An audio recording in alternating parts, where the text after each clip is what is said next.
ये कहानी Saint Louis की है, समर 2016 की।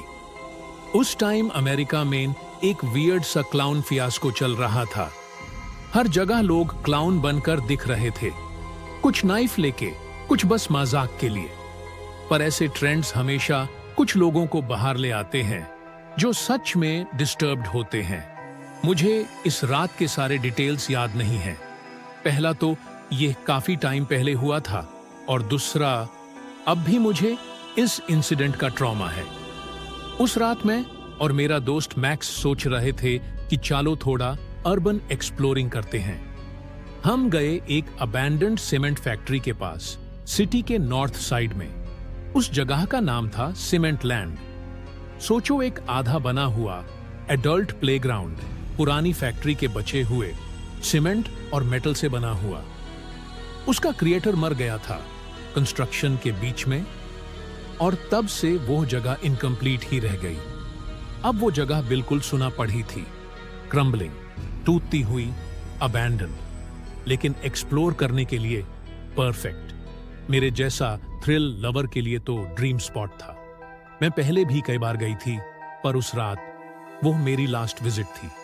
हम दोनों एक टॉल बिल्डिंग के ऊपर चढ़ रहे थे, लैडर से मल्टीपल लेवल्स क्रॉस करते हुए। मैक्स ऊपर गया पहले, मैं उसके पीछे। जब हम 5वीं फ्लोर पे पहुंच रहे थे, तब हमने देखा एक आदमी हॉलवे के एंड पे खड़ा था, बहुत बड़ा, टॉल, और उसने एक फ्राउनिंग क्लाउन मास्क पहना हुआ था। उसके हाथ में कुछ था, शायद एक वुडन प्लैंक। मैक्स ने पहले उसे देखा। वो बोला, "hey buddy, nice costume. You know, Halloween isn't for another 3 months, right?" और उसने उसकी तरफ मिट्टी के क्लम्प्स फेंकने शुरू कर दिए, हंसकर। पर वो फिगर एकदम स्टिल खड़ा रहा, बिल्कुल स्टैचू जैसा, न हिला न बोला, सिर्फ हमें देख रहा था, या शायद मुझे अंदर से बहुत बुरा फील हो रहा था। क्लाउन मास्क वैसे भी मुझे बचपन से क्रीपी लगते थे, और ये एक अबैंडन्ड बिल्डिंग में रियल लाइफ में देखना, लिटरली मेरी स्पाइन फ्रीज हो गई। कुछ मिनट्स तक वो बस हमें देखता रहा। तब मुझे लगा मैक्स भी अब सीरियस हो गया है। मैं बोली, "मुझे यह ठीक नहीं लग रहा मैक्स, चलो यहां से निकालते हैं।" वो बोला, "हाँ, मी टू, लेट्स गो।" हम टर्न हुए और आधा हॉलवे क्रॉस ही किया था, तब एक डीप हॉरिफाइंग वॉइस सुनाई दी, "Where do you think you're going, sweetheart?" हम दोनों ने पीछे देखा। वो क्लाउन हमारी तरफ दौड़ रहा था, फुल स्पीड में। हम दोनों जान बचाने के लिए लैडर की तरफ भागे। मैक्स पहले पहुंच गया, ऑलमोस्ट जंप कर गया नीचे। मैं लैडर पकड़कर नीचे उतारने लगी। तभी मुझे फील हुआ किसी ने मेरे सर के पीछे से पकड़ा। वो क्लाउन मेरा बाल खींच रहा था। मैं लैडर पकड़ के खुद को बहुत जोर से खींच के छुड़ाया। उसके हाथ में मेरे कुछ बाल रह गए। मैं 3 फ्लोर्स तक स्लाइड कर गई नीचे। ग्लव्स पहने हुए थे, वरना हाथ की स्किन निकाल जाती।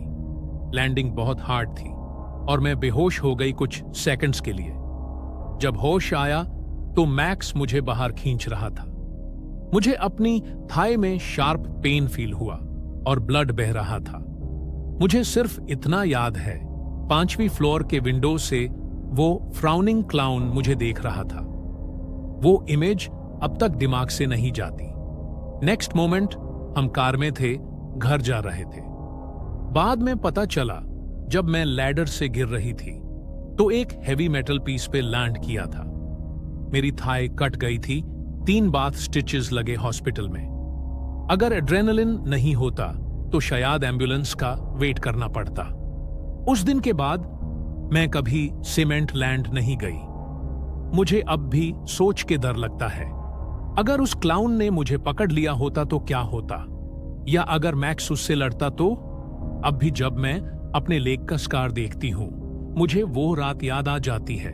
यह सब 14 साल पहले हुआ था, पर अब भी सोचती हूं तो बॉडी में चिल्स आ जाते हैं। सन 2014 की गर्मी के आखिर में यह बात हुई थी, पर आज भी 10 साल बाद मुझे सब कुछ साफ याद है। पिछले साल के पतझड़ में मेरे बॉयफ्रेंड चलो नाम मान लो माइक के साथ एक फ्लैट में रहने आ गई थी। उस समय मैं नई 18 साल की थी और वो 22 का। माइक थोड़ा अजीब और मन का टेढ़ा निकला। हमारे कई शौक एक जैसे थे, लेकिन वो मुझे दोस्त बनाने नहीं देता था, नए लोगों से मिलने नहीं देता था, ना ही शहर में घूमने देता था। मैं कहती, अरे तेरे पसंद का बैंड सुनने चलते हैं, वो मना कर देता। अपने दोस्तों से मिलवाने बोलूं, मना। मैं अकेली कहीं चली जाऊं तो बाद में वर्ड डॉक्यूमेंट भेज देता, जिसमें कविताई तरीके से मेरे सारे दोष दिनवा देता। एक बार मैंने थोड़ा सा गांजा पी लिया तो उसने मेरी तुलना कर दी उस औरत से जिसने अपने बच्चों को मार दिया था। कविताई भी थी और पगलाई भी। फिर ब्रेकअप हो गया। एक सहेली ने उसे डेटिंग साइट पे देख लिया, बस मामला खत्म। मेरे मम्मी पापा आए, उसकी सारी चीजें ट्रक में भरवाईं और उसके घर भिजवा दी। मैं उसी फ्लैट में अकेली रहने लगी।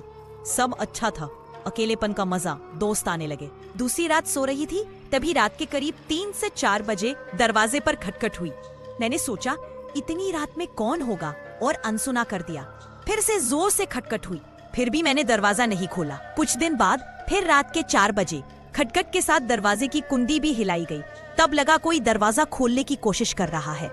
मकान पुराना था, लेकिन उसमें 2 डेक बोल्ट और एक चेन लॉक था, तो डर कम लगा। मैंने झीरी से देखा, सुनहरे बाल वाला आदमी। नशेड़ी नहीं लग रहा था, अजीब भी नहीं, पर मैं उसे पहचानती नहीं थी। और माइक तो काला था। वो तो पहले कविता लिखता, फिर दरवाजा तोड़ने आता। फिर ये रोज होने लगा। रात को सोते ही वो आए, दरवाजा पीटे, हिलाए, धक्का मारे, लेकिन एक शब्द ना बोले। पता नहीं क्यों मैंने पुलिस नहीं बुलाई। शायद उस समय मन में कुछ नहीं होगा वाली सोच थी। आखिर मैंने अपने दोस्त पीट को बुलाया। पीट दुबला पतला, सीरियस सा, चेहरा थोड़ा डरावना, पर दिल से बिल्कुल सीधा। हमने प्लान बनाया। रात 12-1-2 बजे तक इंतजार किया। फिर 3 बजे वही खटखट शुरू। जिर्री में देखा, वही सुनहरे बाल वाला। चेन लगी रखी पर डेक बोल्ट खोल दिए। खटखट बंद हुई, दरवाजा थोड़ा खोला और आइकिया के छोटे चाकू हाथ में लेकर चिल्ला उठे, फिर आया तो तुझे काट डालेंगे। हम चाकू ऐसे हिला रहे थे जैसे मोहल्ले के बच्चे लकड़ी की तलवार से खेलते हों। वो आदमी थोड़ा पीछे हटकर भाग गया। हम हंस पड़े। उसके बाद वो आदमी फिर नहीं आया। शायद वो पहले से मुझे देख रहा था और माइक के जाने के बाद मौका समझा। असली बात तो कभी पता नहीं चलेगी, लेकिन सोचती हूँ तो वो वक्त सच में पागलपन वाला था। और सच कहूँ तो अच्छा हुआ वो खत्म हो गया।